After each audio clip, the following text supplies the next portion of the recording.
Hi, good evening, everybody. I'll be doing a reputation speech on a student who claims that soccer will overtake football as the most popular sport in America within the next 20 years. His secondary claims to support this are as follows. He believes that 1, soccer creates a sense of unity and brings the nations together. 2, concussions from football influence parents to think other sports are more safer to put their children in. 3, soccer viewership has increased greatly from the past 30 years. My response to these claims are 1, sports in general create a sense of unity, not only as bringing a nation together, but through cultural associations. 2, concussion rates actually have been increasing in soccer. And then 3, the NFL continues to overtake soccer in viewership. So his first response was regarding a sense of unity being connected through soccer. He uses a statistic saying that about 265 million people are actually involved in playing soccer. That's about 4% of the world population. Well, football is only popular in the US. My claim for that is, why is this statistic relevant to his claim? This is talking about world statistics.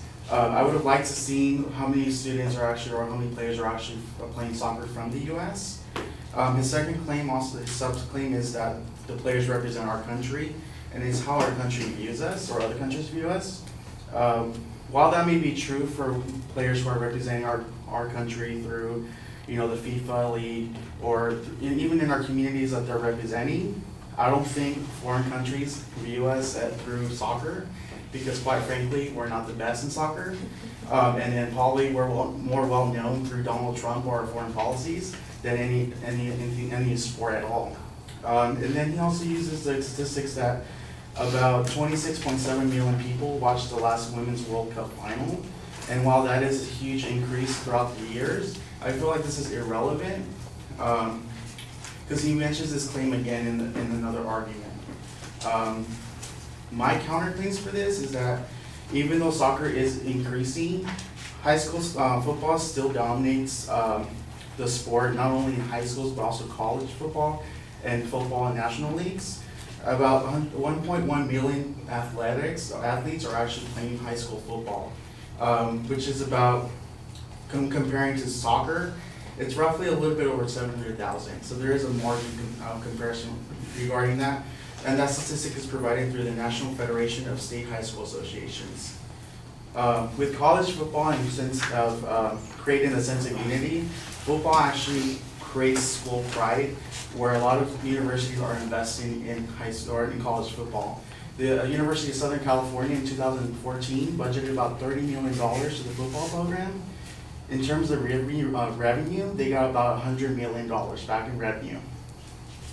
Brings a lot of money to the school. But cultural associations is also through our other sports. So soccer may be known as a world sport, practiced by many people throughout different countries. However, American football is well known in the US. But what about New Zealand? They're known for rugby. Australians are known to play rugby. So every different country has their own cultural sport, and it's associated through their culture and their customs. His secondary claims about concussion rates among football is actually influencing parents to put their kids in soccer versus football. He reports that about 3.8 million concussions were reported in 2012 in all sports. He said that 47% of those concussions occurred to high school football players. And then he does mention the long-term effects of concussions, which can affect memory problems, depression, personality changes. While these are really great statistics, it's not sufficient to support that parents actually feel this way. Nothing supports the parents' view. I feel like if you use a testimony from a parent or a parent organization, that would have been stronger. But what about the other 53% that he didn't really acknowledge? Maybe that 53% was on soccer, or maybe soccer does have a large margin on that 53%. But he never discusses the risks of soccer that soccer portrays versus football. My counterclaims on this is that actually in a study published by the Journal of Pediatrics in 2015, they did a study of about 100 high school students. They found in a ratio about out of 100, from 10,000 students, 4.5 girls actually get a concussion out of 10,000. and then 2.8 boys get a concussion out of a rate of 10,000 as well. Soccer is actually the second leading cause of a head injury among females and fifth among male athletes. In New York Times, they've actually discussed this as a upcoming epidemic, where a student by the name is Curtis Bash died in 2013 in his early 20s from being knocked out 3 times in his 14 years playing soccer. So concussions have long-term effects. So he actually developed a degenerative brain disease known as CTE, which they had linked it back to his concussions history.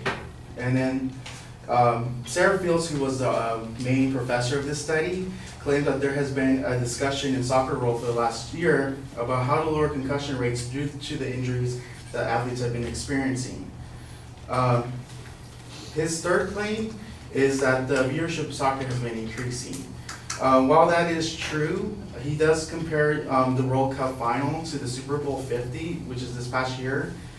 I feel like that is kind of a disproportionate comparison because the Super Bowl 50 affects American football, mainly viewed in the United States and maybe some parts of the world, versus the World Cup is a worldwide national organization celebrated by everybody in the world. But when you're actually comparing statistics between these two and the percentages of households actually watching soccer and football, the Super Bowl actually had a 72% household viewership, as conducted by Nielsen, which they provide ratings, television ratings. And while the World Cup final did have about 3.2 million viewers, compared to 1982 that he compared with 1.6 billion, you also have to take into account that our world population has significantly increased since then. And with our introduction of new technology and having that steep world population increase, that is definitely going to increase viewership. So in conclusion, I feel like his claim, while he did provide some great data and he is knowledgeable and passionate for the sport of soccer, I feel like he could have done a little bit better job to present his case. But I still believe that sports in general create a sense of unity through cultural association. Concussion rates among soccer is continuing to rise, as well as the NFL continues to overtake soccer in viewership. Thank you.